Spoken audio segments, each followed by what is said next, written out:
this coalition event. Today, we will be talking about a very important issue, how we can help our kids be smart about smartphone and social media. Hello, I'm Catherine Lovewell. I'm the founder of Kind Mind Academy. I am a teacher and author specializing in self-compassion and well-being for children, families, and educators. I'm the proud host of Compassion Champions Gathering for founding members for the GCC, and I am honored to be today's host of this fantastic event. We've got some amazing experts in the room, and I really believe you will learn a huge amount from not only their expertise, their practice, but their incredible research they've done over many years. Now, before I introduce them all, I just want to say I am a parent, and so this is the conversation I wish I could have listened to when my children were younger.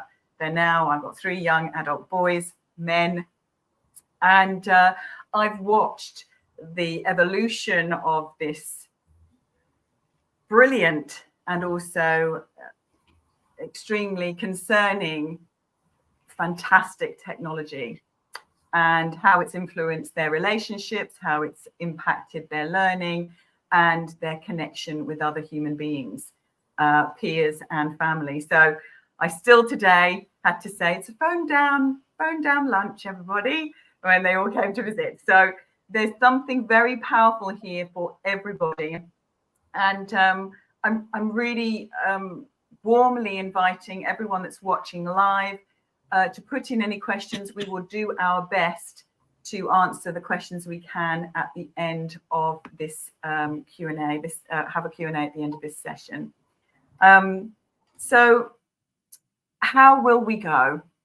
We're going to explore 3 different sections with our esteemed experts in the room. We're going to be looking at context, you know, what on earth is going on in our 21st century, and what's happening in schools, at home, and really what the challenges might be. So there's our context. We'll then move into, well, what can we do about it?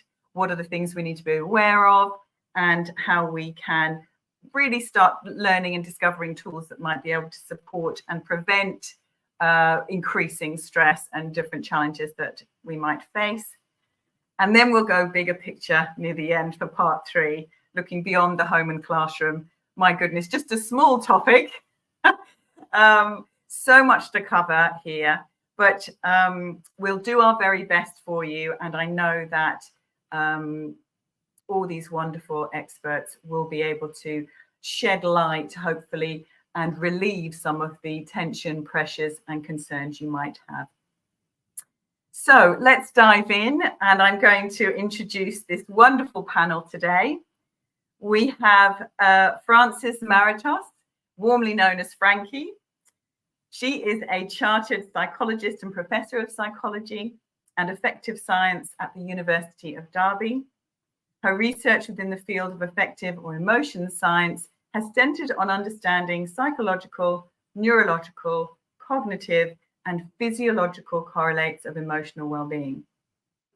In particular, her research has contributed to understanding anxiety, among other things, processes of threat and self-criticism in children and adults, and the use of compassion to promote better emotion regulation, well-being, and pro-social behaviors. Welcome, Frankie. Wow, I'm just sitting in awe. Thank you so much for being here. And next we have Peter McCauley, a senior lecturer in psychology in the School of Psychology, also at the University of Derby. His main research interests and expertise lie within the area of social developmental psychology, and his work focuses on the perceptions and experiences of cyberbullying, face-to-face bullying, and bystander intervention. There's so much to say about everything he's done, but really importantly, Peter is also involved in projects exploring children's online safety, technology use, and anti-bullying interventions. So a very warm welcome to you, Peter.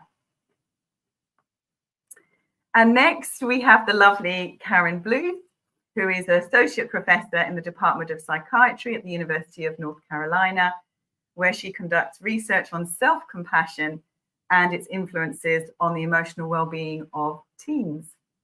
Dr. Bluth is co-creator of the curriculum Mindful Self-Compassion for Teens and the author of 5 books on self-compassion for teens.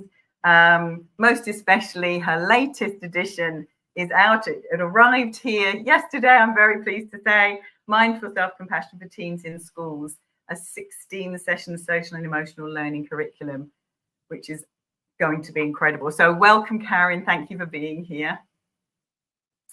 And last but not least, the lovely Jamie Lynn Tutera is an educator and author with a passion for helping children and their caregivers become more self-compassionate.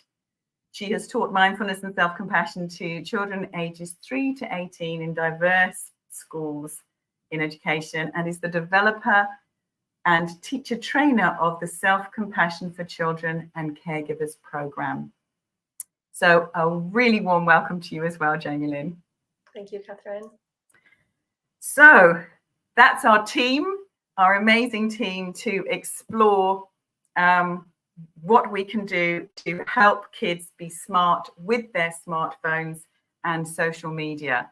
So before we dive into this big topic, I invite anyone that's watching, whether it's the recording or live, to just pause for a moment and consider, what do I need? What is it that I really need? There may be, from a parental perspective, a lot of anxiety. You may have already experienced some turmoil in the family, or just that fighting about what's the right thing to do, whether you should or shouldn't have a phone in school, etc. So just take a moment and really consider, okay, this is the big one for me, and have that stored up ready so that you can listen out for hopefully some great solutions.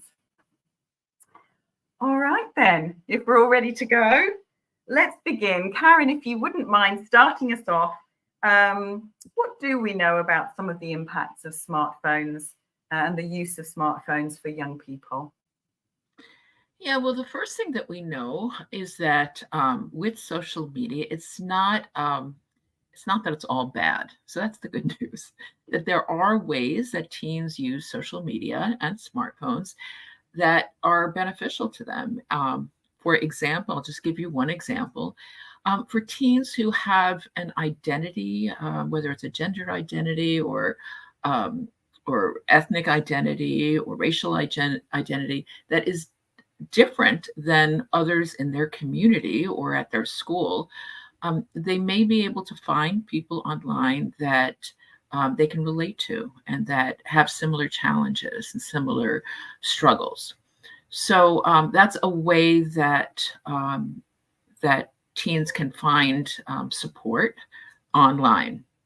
So that's just one example of the way social media can be helpful. However, what we know is that most of the time, the way teens use social media is not to their benefit. So most of the time, or a lot of the time, it involves a lot of social comparison. So looking at other people's lives, looking at other teens' lives and comparing one's own life to that of others. And what this leads to most of the time is an increase in anxiety, an increase in depression, sometimes increases in suicidal ideation, suicidal thoughts. And much of the research is really leaning that way. One thing to know, we have a high bar for causal implications in research. So in other words, to say that one thing causes another is a particularly high bar. You would have to randomize 2 different groups. So one group to kids who have social media or involved in social media a lot, and another to kids who don't have social media at all. And of course, ethically, we can't do that. So we don't have what we would say in research as a causal explanation. We don't know definitively that social media causes increases in anxiety and depression, but it really looks that way. A lot of the research is pointing that way. We also know that for those kids who are more prone to social comparison, for example, or for those teens who are on social media a lot, that it can cause actual brain changes, structural brain changes, and changes in brain processes. So that's what we're finding. That's what it looks like. There's also big concerns over what teens are not getting when they're on social media. 6-7 hours a day. They're not getting the sleep they need. They're not getting the real social connections, the face-to-face social connections that they need. They're not getting exercise, physical exercise as much as they need. So that's just a very broad overview of what we're seeing in the research. Thank you, Karen. So there's a lot of concern there. Just that brief list at the end is like, oh yes, I think that's a very good point. What kids don't get because of this, that's really helpful. Peter, can I go over to you and ask, well, what are the major areas then, those problems that we need to unravel a little bit more?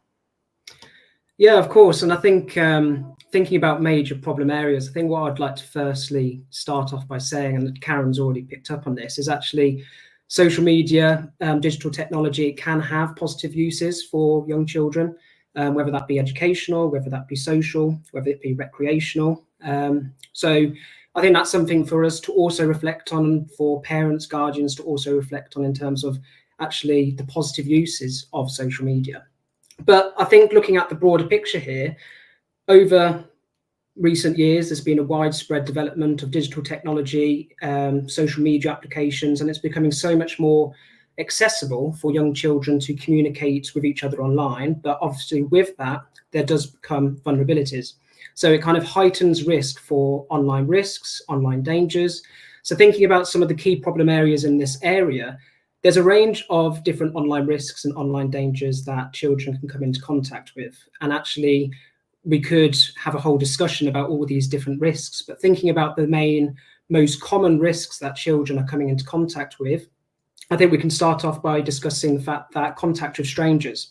I think that is one of the ultimately quite common risks that children encounter. And often that can happen indirectly as well, and via different mediums as well. So thinking about when children are gaming and they're communicating with other people on gaming consoles with no geographical restrictions. So I think contact with strangers is one key issue that I think needs to be addressed. Likewise, sharing personal information, and that in itself can actually be a sub-risk associated with contact with strangers.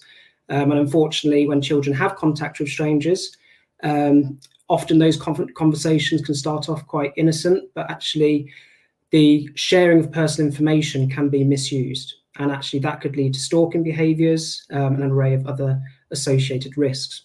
But I think one of the other kind of key areas that, again, from my expertise that I look at into quite a lot, is that of cyberbullying.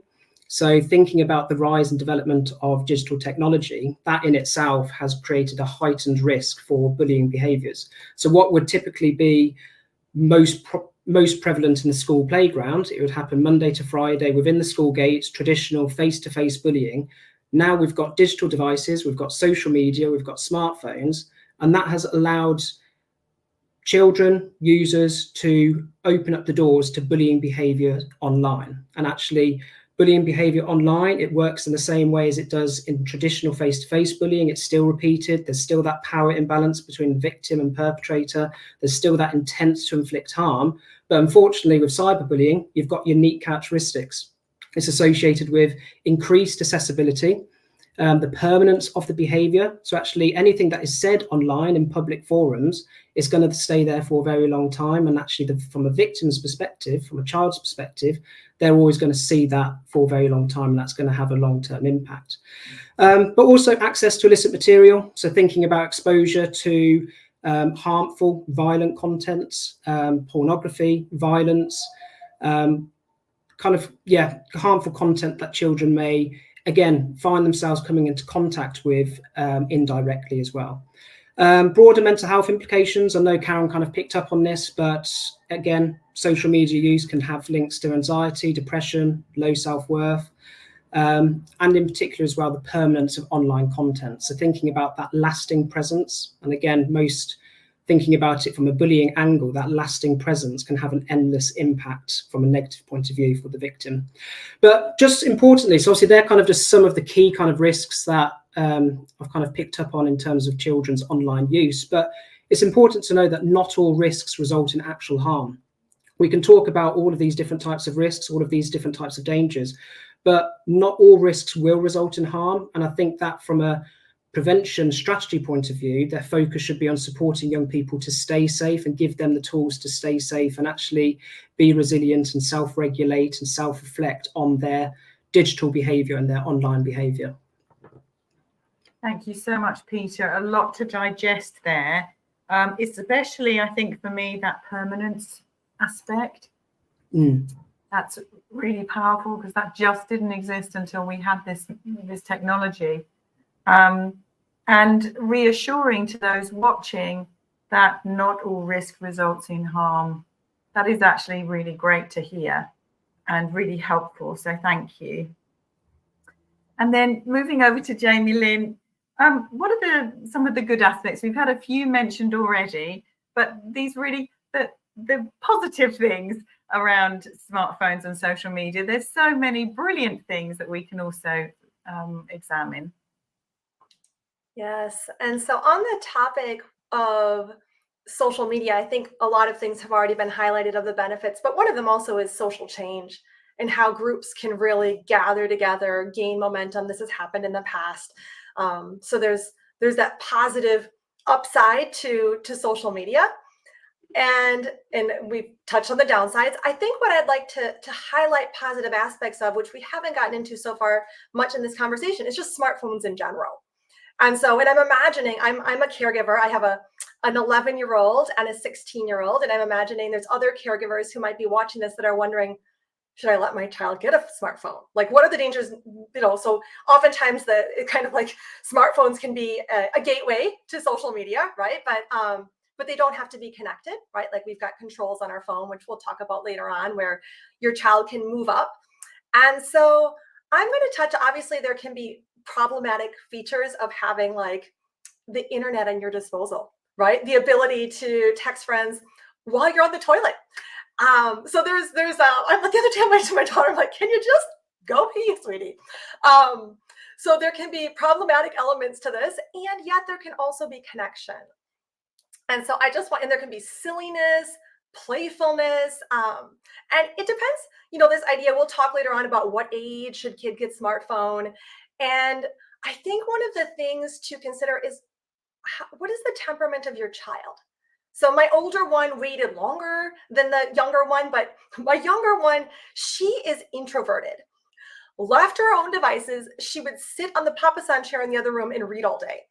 And so I actually got her a smartphone a lot earlier than some parents would. She got a smartphone when she turned 11 because I thought she needed to be more connected. And I'll share this little story about, again, the benefits of having kids, whether it's a smartphone or a watch, if you don't want your kid to have, because if the kids have a smartphone, then they're going to have, usually, depending on the type you have, they're going to have the internet at their disposal.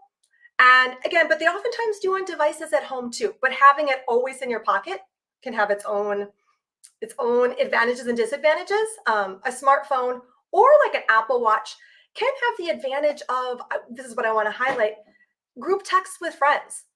So the other day, my daughter was at home. She had done her morning activities. It's summer here, and she was content to sit and read for the next 5 hours. And I said, how about you send your friends a group text and invite them to go swimming and at our local pool? And so anyways, because she had already texted 1 or 2 friends, they weren't available, and she didn't want to reach out anymore because it felt too hard. And she was like, no, I'm fine, Mom, thanks, I'll read. And I said, well, can you just give me your phone? I'll type the group text, and then you can decide whether you're going to delete it or send it. And so she let me do that. She decided to change a couple words. She sent it. And a couple minutes later, she had a friend to go to the pool with. Now, smartphones, Apple Watches, these kind of communicated devices, that's one of the big benefits, is that they can be used to facilitate in-person connection. So it doesn't have to always be an or, it can be a tool that can lead to an and. Beautiful. Lovely. Thank you so much, Jamie Lynn. Brilliant.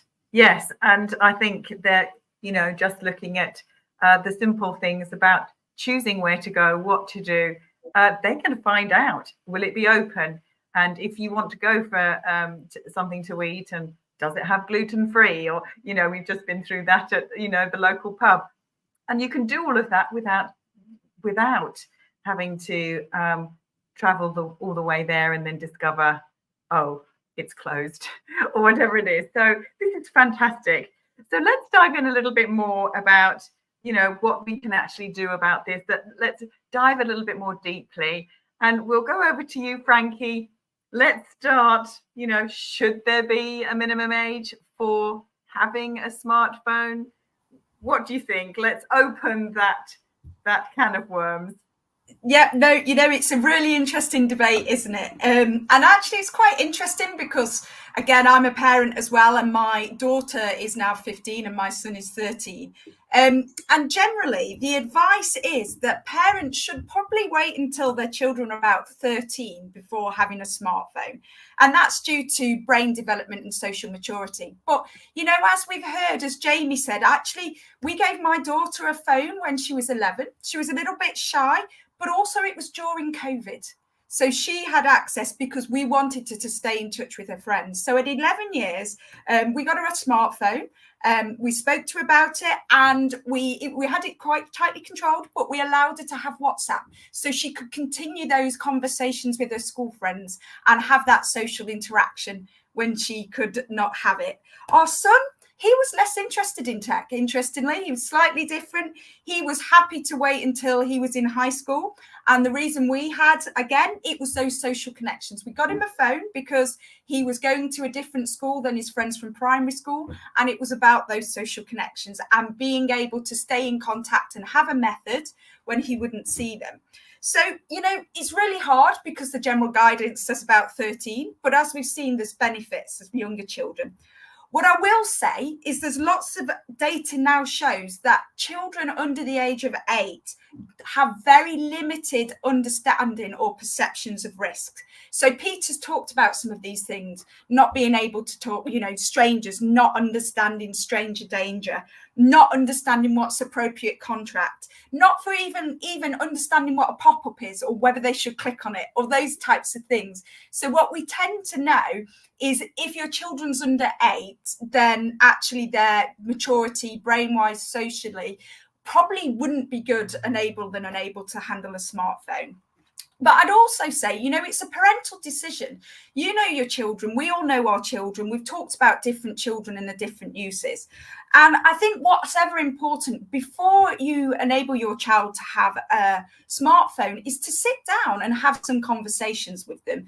The first is about them understanding what's real and what's fake. And actually, it's really tricky to know when they're viewing online content, whether it's real or fake. So having those chats with them and discussing that what they see might not be real, that people often, we do it as adults, people only ever post the things like, for those of you that have Facebook, people like to post things that are very positive. So, understanding those things. It's also about understanding what your child is like.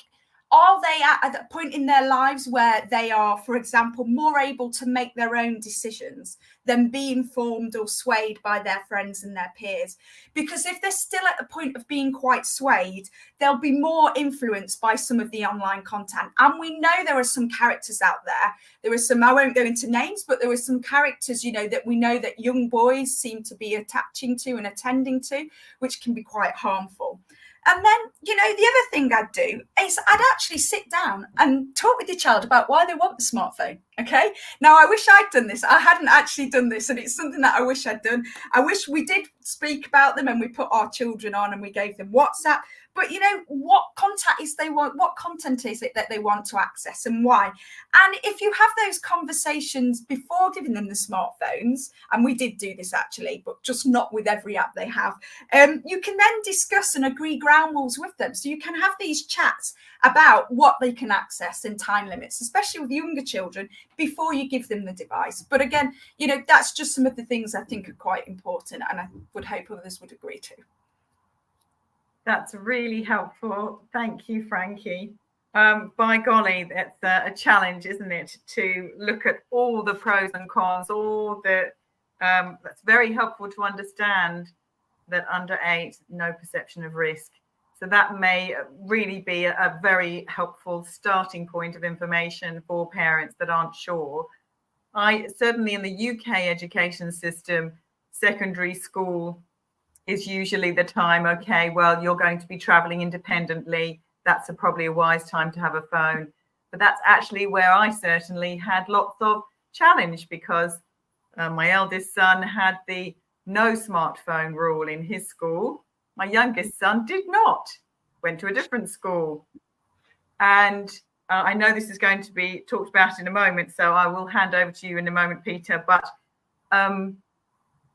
we didn't allow him to have a smartphone because that was a school rule. And then all the issues that we then discover that 95% of the boys in that school did. And it goes on and on about then the challenges you face, about that interaction, that communication, and the challenges that faces it from a family content, perspective, as well as, what's actually happening outside school, inside the school grounds and so forth. So, Peter, I'm handing this tough one over to you. So what should parents that are juggling, the bullying kids receive for not having the smartphone, which my poor eldest did, with the potential exposure they bring to upsetting content, knowing that actually they probably could access it in other places? But over to you, Peter. Thank you, Catherine. And I think it's a very interesting question. And I think for me, the key word here is regulation. And actually quite a lot of what Frankie was just talking about as well will feed into this question, thinking about it is a parental decision, and parents know their children, parents' guardians know their children best. So I think that's the key word. It's a parental decision. Parents' guardians know their children the most. But importantly, it's about regulation as well. And we know that there's varying ages that children may have access to smartphones or social media. That may be directly. So actually parents or guardians deciding to give their child a smartphone, or it could even be indirectly, where children will, in many different ways, find access, whether that be through friends or going behind their parents' backs, whatever it may be. Children will still find access to mediums to go online, essentially. So thinking about actually that challenge that parents and guardians may face about actually the barrier of children being bullied compared to actually having a smartphone, and then increased vulnerability to online risks, I think it kind of comes down to one of the points that Frankie was mentioning about open communication. And actually Frankie was discussing this notion about discussing expectations. And I think that's really important to actually have a conversation and actually discuss, well, what do they want from a smartphone? What do they expect when they get a smartphone?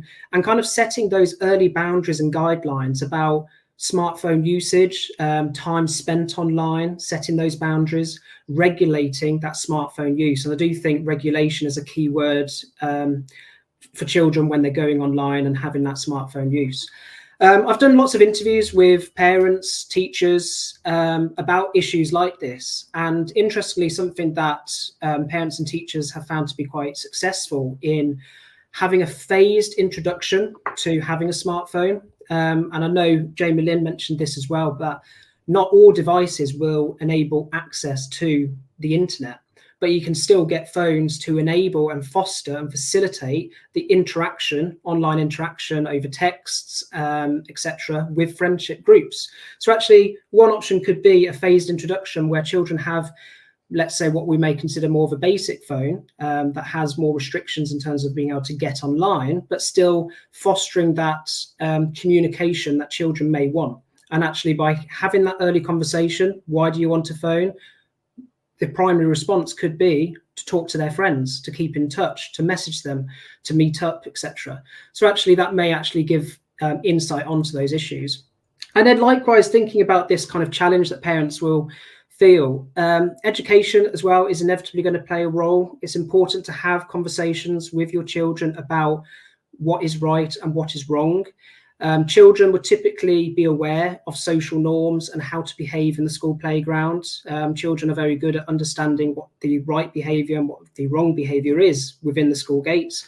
But the moment it goes online, children struggle, due to the ambiguous nature of online communication, children struggle to actually decipher social norms and cues online. So actually, it's about getting children to open up, have that dialogue with parents, and actually get them to self-reflect what they see online. Have those conversations and actually discuss, actually, how did this make you feel? What did you see online today? Did anything upset you online? Having those conversations, in other words, kind of will be supporting children through their own experiences and feelings and encouraging children to share.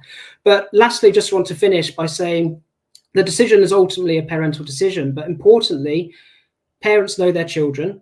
And I think it's about adapting and almost kind of being flexible about the guidelines and expectations that are set out. So in essence, reevaluate regularly based on your child's development, your child's maturity. As they become older, they become more responsible and linked with the evolving digital landscape as well, kind of adapting and adjusting guidelines and expectations based on how your child's development. Thank you so much, Peter. Reevaluate, I think, is a key there. As our children and young people grow and develop, it's almost like, I would say, almost daily reevaluation, because the technology is moving so fast. And also, I think something I think we may talk about a bit later, the peer pressure to show up in a particular way on with or on this various platforms. And I think not to underestimate just how hard this is for a parent. You know, and is it worth the fight? There's an interesting one there around, you know, my rule when my boys did have their phones was they had to leave it outside their bedroom door at night. That became increasingly harder over time, especially when girlfriends came into the mix and they wanted to talk all night, which my youngest would if he snuck his phone, you know. So reevaluate and talking and, you know, parental decision, it's a tricky one. I know we're going to talk a little bit more about the kids' decision, our decision. When does that develop and change again? But thank you so much, Peter. A lot to think about there. Catherine, if I can jump in and just Please. Comment on something, is that okay? Yeah, one thing that I'm picking up on that several people have mentioned and something that we're skirting around that I find really interesting and actually important is how this social media and how smartphones are being used. So, for example, Jamie Lynn was talking about using it, and I think Frankie was also as a means, as a tool, as a means to establish face-to-face communication or getting together with friends or hanging out together or whatever, as opposed to using it as the end in itself, the way of communicating. Because one thing that we know is that online communication and online friendships are not the same as face-to-face friendships, you know, and that in-person friendships, face-to-face friendships, hanging out together is a different experience and a much more complex, real friendship than an online friendship. And we know this from brain research. We know this from lots of different research that's out there. So using it as a tool, as a means of establishing the face-to-face contact, the hanging out with friends, for example, I see as very different than just being in your room, online, on social media, comparing yourself with everybody else who's on social media, and which is unfortunately, I think, what happens a lot of the time. But I just wanted to clarify that because I think those are really different things. Yeah. Thank you so much, Karen. Go ahead.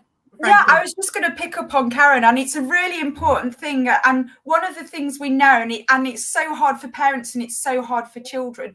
But as Karen said, you know, some of the things are we want to keep our children safe from, but actually those comparisons and those websites that are set up to do that, those types of things, they're set up. And as a parent, you might not know this, but they're set up to keep your child engaged. So they're set up to keep your child on them, to monitor the number of likes, to get the rewards, to get the strikes or whatever it is. And that can be quite hard for parents as well. And I think that's a really good point that Karen's made, because it is, you know, I think some others will have touched on this, but, you know, you can speak to children and they might go on to check something quickly, and they'll get hooked in and they'll be on it, you know, for such a long time. A bit like, you know, somebody in the old days, in our days, people might have gone to an arcade and put money in a machine and it'd be all, oh, flashy lights, you know. But, you know, that's what it's designed to do. It's designed actually, and it's not always aimed at children, but it's designed to keep people on and keep them enticed and engaged. And that's the hard thing, which is, you know, children and others, you know, children are struggling anyway in terms of development, learning so much and learning all these things. And it's another thing that's taking their attention. And, you know, as parents, we also have to be quite mindful if our children, for example, do disappear off to their room for a little while. You know, teenagers, my daughter loves her privacy. She's always trying to disappear off to her room. But, you know, we actually make her come and sit downstairs with them. And sometimes we will say, look, if you want to go on your phone, that's fine. But can you sit in the living room and do it, not disappear to your room? And that's quite hard because, you know, a few years ago when I was a teen, I just used to be able to go off and read. But I don't want to take her phone off her because she is often communicating with her friends. It's an important thing for them to have these social chats with the people she knows. But I won't say more, but I just thought I'd come up on that because Karen makes a fantastic point. No, you're absolutely right, Frankie. And there's, I think the ultimate overarching issue here is, does it create connection or disconnection? Where does it create connection and disconnection? Go ahead, Jamie Lynn.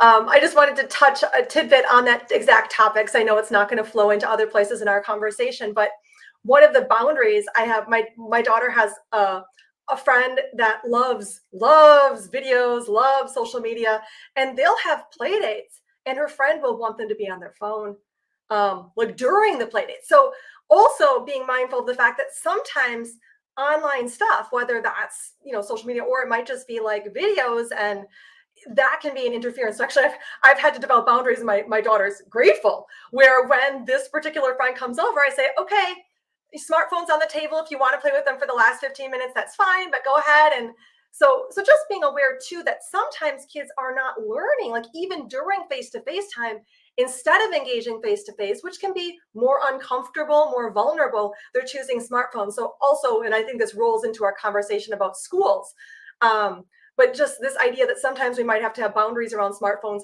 while they are with their peers. Oh, Jamie Lynn, you've unearthed more memories. My son would not, you know, they asked for a particular type of gaming device, you know, for the family, but and we said no, and they eventually got something similar. But exactly the same happened when my eldest went to his friend's house. They were just playing one particularly hideous game, my point of view, you know, warring, violent, you know, this, I really don't want them to see this stuff. I know they will be exposed to it. But interestingly, my eldest said, this is boring. That's all they want to do. And I don't want to make those kids wrong. They're great. They were great kids. But we'd always encourage, go climb a tree, go kick a ball, go do, just Now, that's obviously my upbringing, and just go outside. There was nothing else to do. Go outside, at the risk of sounding like an ancient. But there's something really interesting here, isn't there, about how do we find that balance, and how do we support our children making those choices that is balanced, especially, and this hasn't been touched on, when there's so much peer pressure. What do you mean you don't have a phone? I remember a friend, gosh, I am sounding old, she didn't have a television. What do you mean you don't have a television? I mean, I know it's very different, but a huge, very different extent of influence. But, you know, it's almost you're a social pariah if you don't have a smartphone. Now, that's an interesting one, isn't it? So, oh, golly, there's so much to talk about. If anyone wants to pull all these threads together, please do, before we do dive into the school question. Yeah, I think I just want to say that one thing that we do know, that often what happens when we regulate phone use, or even take away phone use for a period of time, that kids feel a certain amount of relief. And they may not come out and say that right away, but when researchers ask them, often what they'll say is that they can't do it themselves. You know, they can't. They're, as Frankie was saying, that these platforms are designed to hook you, you know, and they're really, really good at it. And so, and often kids, and frankly adults, also can't do it themselves. They can't just stop and you know, get off the platform. So they really need our help as adults to say, you know what, you're done right now, you know, so, or you have, you know, X number of minutes or an hour a day or whatever it is to do this, because it's too hard to do. And that's why there are apps, and I confess I have it on my phone right now, that limit your access. You know, I have it on my, I'm being completely transparent. I have it on my email, and I have it on my social media accounts, that before you know, when I first go to the site, it says, do you really want to go here? You know, I have the whole sentence set up. Do you really want to go here? Stop and think, pause, take a breath, right? Rather than just going and getting hooked in, because it's really hard. It's really, really hard. It's hard for us, and it's hard for our kids, and they need our help. That is really, really helpful to know. And maybe in the chat, we can add, what is that? Tell me. And certainly from personal experience, I did not understand the scrolling thing. And my son's sitting there doing this, and I thought, what's he? He's not reading anything. He's not even watching anything. What is that? Anyway, I hadn't been on to what a reel was, and he showed me. And I will totally confessions here. That night, 1:30 a.m., I looked at the clock and thought, oh my gosh, I have been on this phone for hours. And I'm a girl that needs to sleep, and I teach about, you know, the importance of sleep and well-being. And in that moment, I recognized exactly what you were saying, Frankie and Karen. Oh my gosh, I got complete. It was all delightful. It was funny. I liked to laugh. They were silly things, and it was brilliant. But again and again, give me the next one, give me the next one. And that addictive quality is really hard. I never went back. I just never opened that again. I thought I mustn't touch that, just because, not because I think I'm particularly weak, but they are brilliantly genius at hooking you in. And so recognizing if that can happen to, I'd like to say, a fairly intelligent woman that's been through some experiences, then by golly, our young people who are hungry for adventure, hungry for stimulation, hungry for that dopamine fix, of course they're going to want more of it. Oh my goodness. Thank you so much, everyone. This is a fascinating discussion. Let's go on to the interesting one around schools. Karen, should teachers ban smartphones in school? As an secondary school teacher. I know the challenges of this, Beauty, so I'm handing it over to you. Yeah, and I was a classroom teacher for almost 20 years. My answer is yes. I don't think smartphones have any positive function in schools. I think that they are a huge distraction. That what we know is that we as human beings cannot multitask, even though many of us think we can. The brain can't do two different things at once. You can shift from one thing to the next, but you lose a lot in that shifting process, and that it's hard enough to learn what you're learning in school. Is hard enough to learn, advanced science, advanced math, whatever it is that you're learning. And it's actually relieves you of and relieves teens of having to do two things at once. So in the classroom, whether I'm teaching self-compassion or I'm teaching or when I was teaching in the classroom, I would say to kids, give yourself a break. Do one thing at a time. Put away your phones. Put away, these other distractions. You can do that later. But right now, we need all your energy and we need all your attention to focus on one thing. And in fact, it's a whole lot easier to focus on one thing than to focus on 5 things at once or 3 things at once. So, I would say unequivocally, phones have no place in schools. Nice and clear. Love it. Thank you. Now, we could go down a very large rabbit hole of that debate, but I'm going to move forward on this and ask Frankie, what tools can parents use to prevent their kids accessing certain sites? Because I know this was befuddling for me, because the kids knew more. They could program the TV than I knew about. And whilst it's coming back a bit more into balance now, but what can parents use? What can they do? Yeah, I think it's an absolute minefield, isn't it? Because the kids become much more tech savvy than we do. And also, there is so much choice at the moment. It's almost become this big commercial market. But actually thinking about free options, many phone operating services and obviously network providers, they actually provide parental controls for free.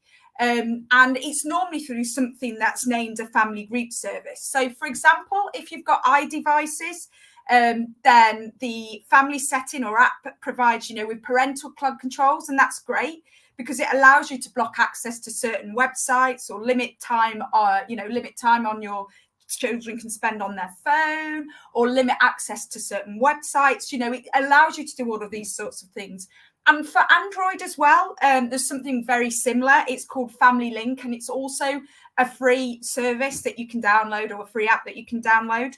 There's other brilliant things as well now. So actually, if some of this is a bit befuzzling or a bit confusing for you as well, you can actually phone your mobile phone network providers, and you can let them know that which numbers that you're paying contracts for are for children.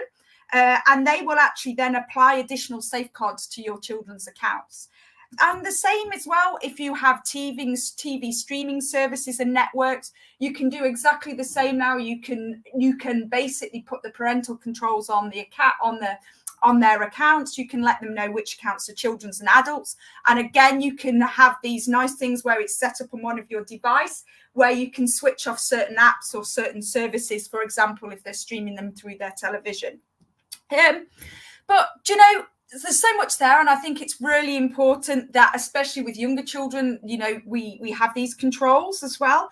But I think what's really important is having conversations about online safety as well with children. As a parents, we've talked about what we need to do as parental responsibility.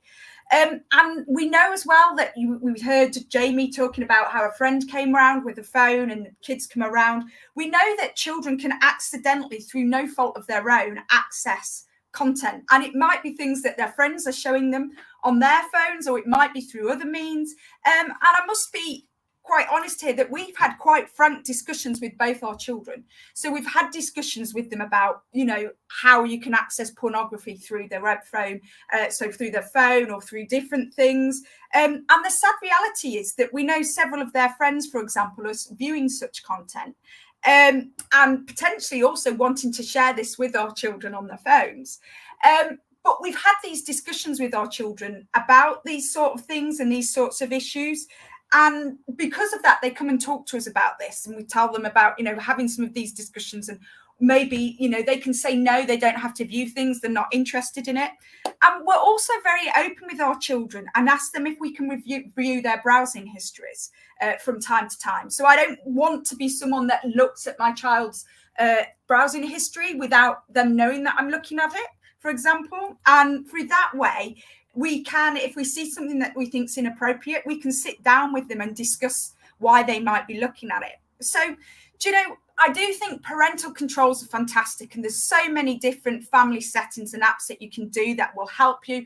You can phone up your service providers, but I also think is whatever level of control you decide to use with your children, what's key is that over time, and especially as your child gets older, you start to build some freedom with them based on trust.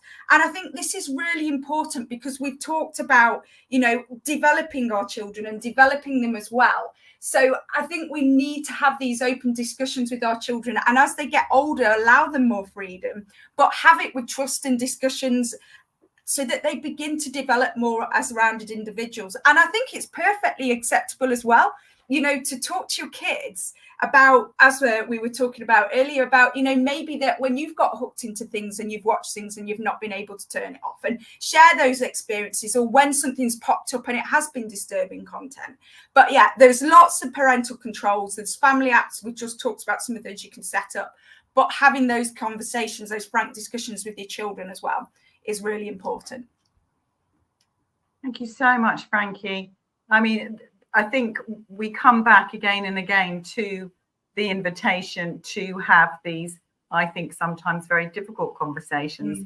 Certainly, I remember the conversations around pornography, and I knew that no matter what I did and what I, you know, the settings, that someone in their, you know, their school or in their community would probably be showing them. And it's like, okay, we need to simply be having conversations about how to respond to that and what's a healthy way to deal with that.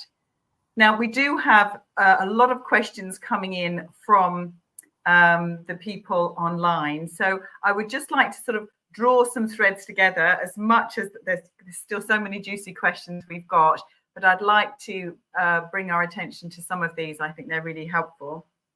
But before we do that, I'd like us to look at just for a couple of minutes, this overarching societal lens, just for a moment.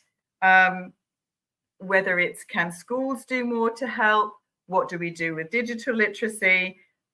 When it comes to our wider society, what could politicians, what could the people in charge of the media, other institutions do to actually help and support our young people so that their mental health is addressed and considered in all of this technology? And I'll just open that to the floor, because that's so many questions in one.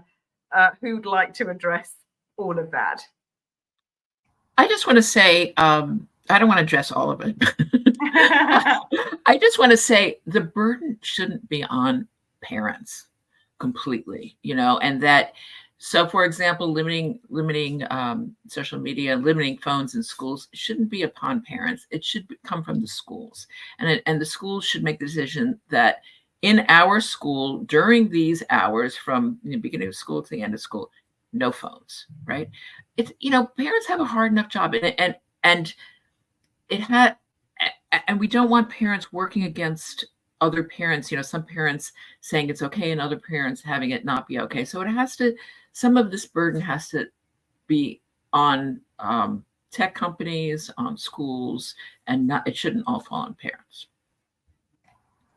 Can I just pick up on that, Cal? Because I'm in agreement, I think, as well, about actually in secondary school, phones can be great tools, but also I actually think, children need to concentrate. And I think actually, if we're talking about wider society, one of the things that some schools struggle with is actually the children cannot put their phones or leave them because they don't have lockers. So I have a child in one school where she goes in at the morning and she has to put a phone in a locker. I have a child at another school. They physically cannot take, they cannot take the phone away. And the teachers cannot always supervise them at lunch and at breaks. So they have the tendency to go on it. But actually, there's some policy changes there as well, bringing it back into the wider society, and, media companies or, governments is actually providing in school places where children would be able to put their phones, small lockers. So I'm entirely in agreement with Karen. But I can also sometimes see why schools might struggle if the children don't have somewhere they can put their phones. But I think it would be fantastic in high schools if children, put their phones away at the beginning of the day and just pick them up when they went home. I'll just add a couple of points to Karen and Frankie. It's an interesting one. So I've done interviews, focus groups with schools, teachers, and the main kind of take-home message is that they perceive that the schools are expected to do everything. The schools are expected to take a greater responsibility. The schools are expected to do more to address online safety, X, Y, and Z. I've done the same interviews, focus groups with parents and guardians. And the take-home message is they want more opportunities to work with the schools. So it's an interesting one. So I guess that comes down to we need a greater school, home, parent-teacher collaboration efforts with the school environment working more and facilitating more opportunities for parents to be involved with the school. Obviously, one of the key challenges here is going to be time, it's going to be resources, both from a parental point of view and from a school point of view. But I think if the schools can initiate and foster some opportunities, whether that be through workshops, whether that be through committees, where actually the teachers and parents can get together to talk about these issues, I think it will be a very kind of beneficial environment for both teachers and parents, because actually parents have a lot to learn, or parents can learn a lot from teachers. Likewise, teachers can learn a lot about current issues that are ongoing from parents. So I think for me, I would strongly argue for a sense of a greater school, home, parent-teacher collaboration efforts in managing online safety more broadly. And I think in terms of external involvement, Catherine, I think that was one of your other questions.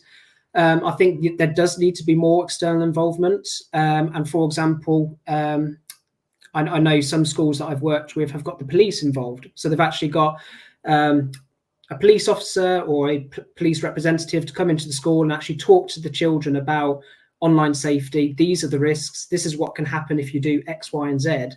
And sometimes children can be more receptive to certain messages that are delivered by other people beyond the teacher.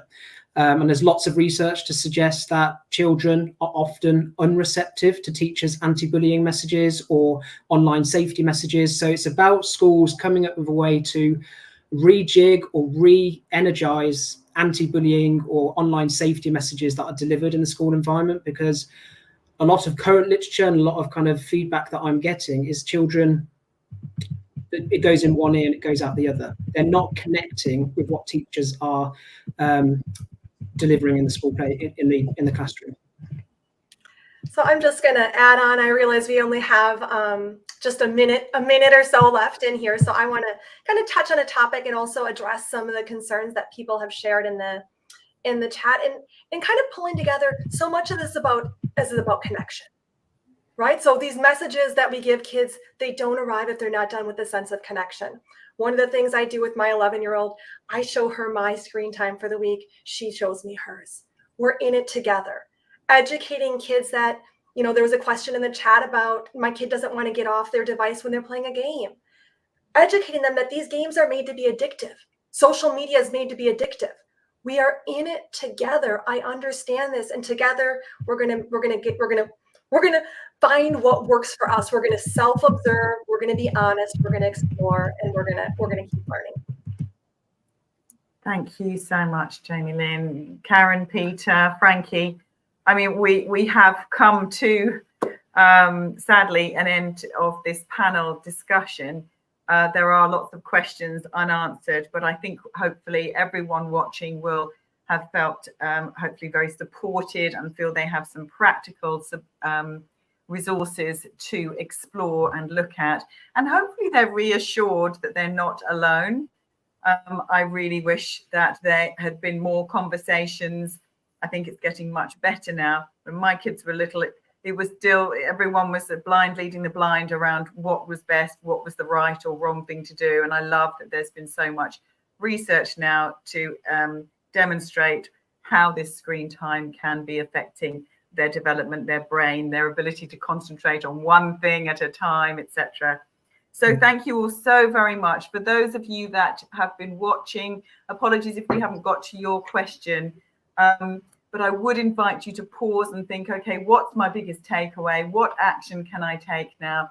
What can I talk to my children about so that we can have an empowered step forward in our relationship with each other and with these devices and this most extraordinary technology that really could do a lot of good for all of us. So if you have the opportunity, you can go on to the Global Compassion Coalition, rewatch this. There'll be some notes. I know that lovely Rachel will pop in the resources for you. And also, if you're not a member of the Global Compassion Coalition yet, please do join. This is the most incredible opportunity of a lifetime to focus on how we can bring more compassion into the world, whether it's on a digital device or whether it's human to human. Whether we're across the other side of the world. This is, I would say, one of the most amazing benefits is that we're all in different parts of the world and we are together being able to have this discussion. So a very big thank you to all of these amazing experts in the room, and thank you for being here. And I wish you good luck with this next chapter of your interaction, helping your child be smart with their smartphones and social media.